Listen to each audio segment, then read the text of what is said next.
Hi, my name is Kim Jamer. I'm the Director of Food Safety for Pizza Ranch. I'm sorry I couldn't join you in person today.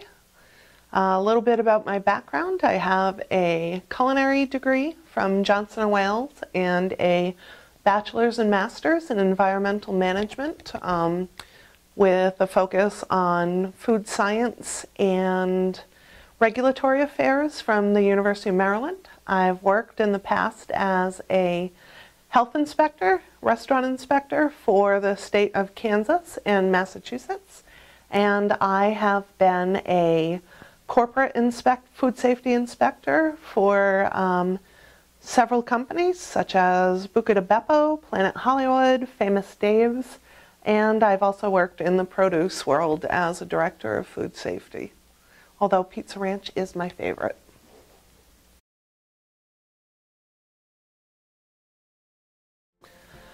One of our partners in the food safety world that we contract with is EcoSure. They are a partner of Ecolab, and they do our third-party audits. EcoSure is based, our inspections at Pizza Ranch are based on the FDA food code. They will come in unannounced. There's 2 cycles, which the first one is from January till June, and the second one is from July to December, and they will come in unannounced and inspect your restaurant for violations much like your health inspector. It is designed to be tougher than your health inspector, just because we really do want you to be prepared for if somebody says they are sick at one of your restaurants, which as a chain we are vulnerable to, that you are fully prepared and you have the practices and procedures in place. If you do not pass your EcoSure inspection, you will be automatically re-triggered for a re-inspection. You will pay for the initial inspection as well as the re-inspection, so it's a pretty heavy price tag. We want you to succeed. We do pay for training visits, which are going on right now, cycle 1 of 2017.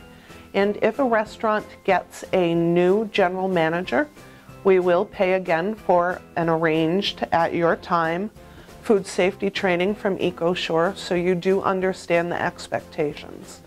Should you feel like you were marked off incorrectly for something, you may call or email me and I will address it with EcoSure or answer any questions you have or anything you didn't understand. If something was marked off incorrectly, we will revise your form together. So you always do have a recourse. The best way to pass your EcoSure inspection, we have the log that explains all of the violations as well as a self-audit form. Keep your restaurants clean, keep the temperatures good, do your best practices, pay attention during the training, and do your corrective actions after the inspection is over. The corrective action report, while it seems like just another piece of paperwork, has shown that restaurants score over 30% better than their peers who do not fill out the corrective action reports. Seems silly, but there is a power in writing down what you're doing to prevent the problem from reoccurring.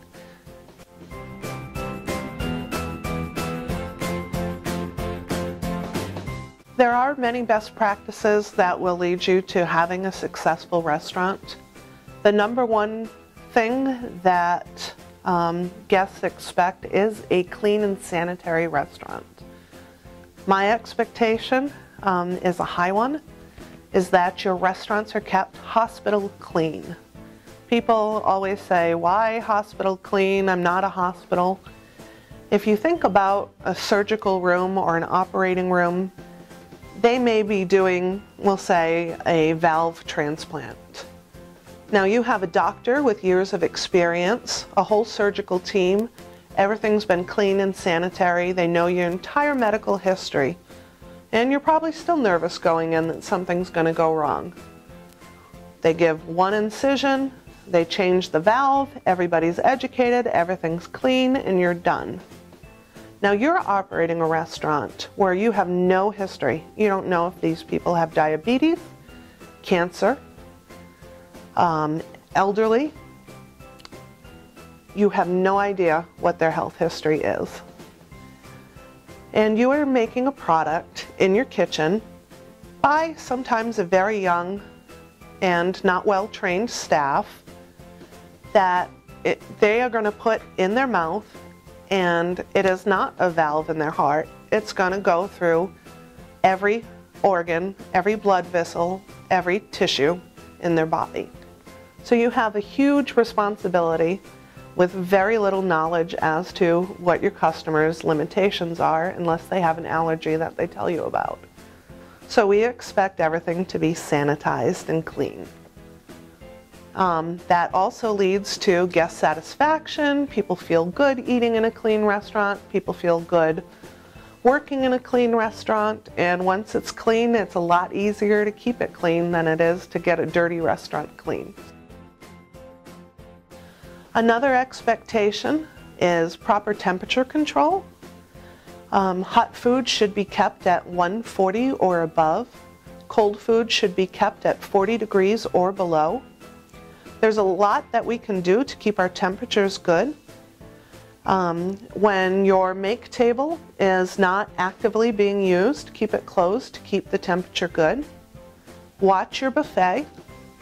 An LED light bulb, something as simple as that, can keep your temperatures down on your salad buffet. Time and temperature is also a good control. If something has been out of temperature for 4 hours, it needs to be thrown away. Take temperatures of your chicken, take temperatures of your pizza, take temperatures of your food, make sure that your equipment is operating properly. It is a leading cause of foodborne illness. It is important to make sure that your employees are healthy when they return to work. Specifically, that they do not have flu-like symptoms. To really break it down to the quick and dirty, that would be diarrhea or vomiting. If an employee has diarrhea or vomiting, it is extremely important that they do not return to work until 72 hours after their last incident, we'll call it. If you're in Minnesota, it is mandatory that you write this down in your foodborne illness log. You should have an employee illness log. That is a leading cause of foodborne illness. It's important to talk to your staff, and a lot of times your staff will not want to particularly tell you that they have diarrhea. When we think about dough, freezing does not kill any bacteria. What freezing does is it stops the growth of bacteria, but any bacteria in any product is still alive, frozen. So once we thaw it, it's right back to what it was, and then it starts growing at a certain temperature. If you think about vegetables or pizza dough, they're exposed to a lot of bacteria. And let's talk about pizza dough, because we usually don't think about it as dangerous as chicken or as vegetables. Wheat is grown in a field that birds fly over, deer run through, mice run through, animals run through. It is then processed, it is ground up, it is put in with other ingredients, and it is made into a dough. It has the same potential contaminants that are likely to be found in chicken, vegetables, meat. That is E. coli and Salmonella. It's extremely important to handle this safely. That means sanitizing your table, your equipment, cooking it to a proper temperature. Your MKO will say that your pizza will taste the best between 185 and 210 degrees. We really want it to hit 185 degrees. Your skillet crusts are particularly Harder to cook, of course, anything with double toppings on a skillet crust. Do not push and pull your dough. Dough is very dangerous if it's not fully cooked. You want to test it at the 3-inch center. Don't have the thermometer touch the pan. You want to get it inside, kind of in the 3-inch circle in the middle to make sure that your temperatures are good. 165 for 15 seconds kills salmonella, and that is really what we're looking for. 185 at 15 seconds should kill anything in it. When a guest reports that they believe they got a foodborne illness from your establishment, there are instructions and a log available on the resource page. It's important not to accept blame. It's also important not to be antagonistic. There's no way you got food poisoning. Collect the information, be sympathetic, send the information in. Feel free to copy me and your FBC so we are in the know. Take down all relevant information. If you're in Minnesota, you should contact me and contact your health department. A lot of times there's no way to know if it really is foodborne illness, but it's important that we always treat it as if it was absolutely true and we look back. Ask your employees, was anybody sick with vomiting or diarrhea, during this day or during preparation for the product that the person ate? Call up, see if anyone else was reporting any illnesses, check your market force. Really be thorough in looking into the investigation. On Pizza Ranch University, there are food and chemical CBTs. Being new, I did not know what a CBT is. It means computer-based training.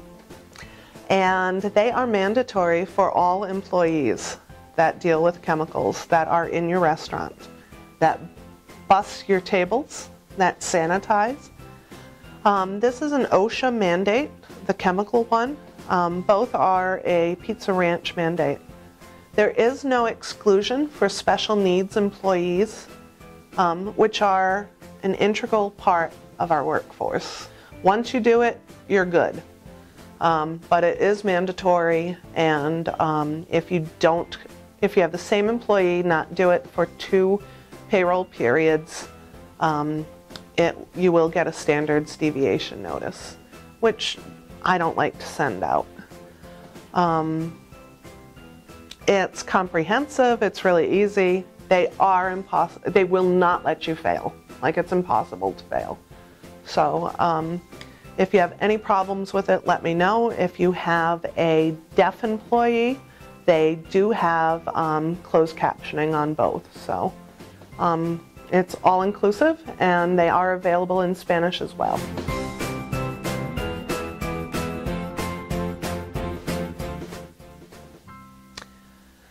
The last fun part of this segment is, when should I call you? I am 24/7. You can call me any time of the day or night. Not just for sport, but really when you need something or you have a question.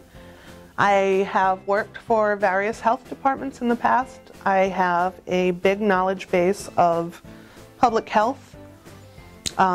So if you have an employee who says they have Shigella, typhoid, MRSA,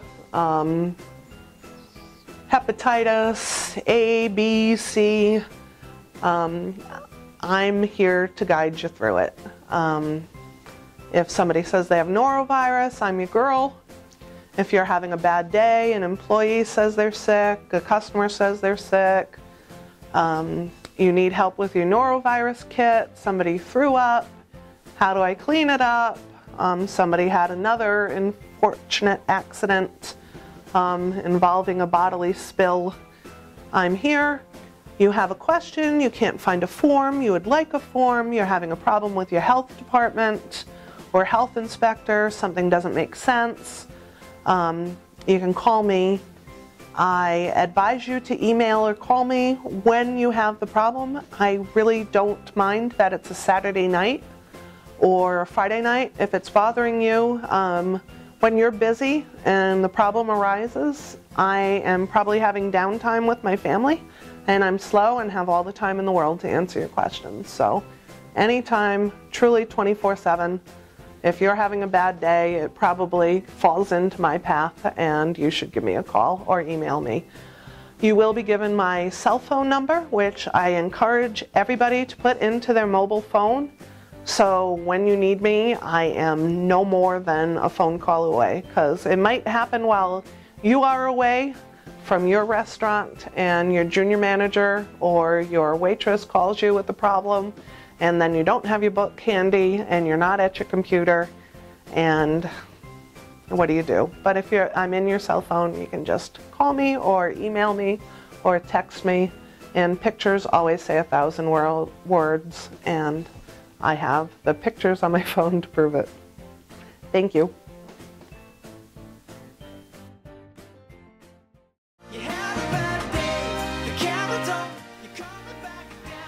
I would also like to apologize to anyone watching this video for my hair today.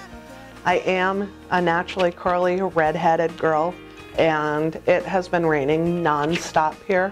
It's like 150% humidity here in Orange City, Iowa today, which is a cruel thing for everybody involved. So thank you for watching this video. If you didn't get anything out of this video other than what is wrong with her hair, remember to get your employees to wash their hands. Hand washing. Proper hand washing. Sorry about the hair. Bye!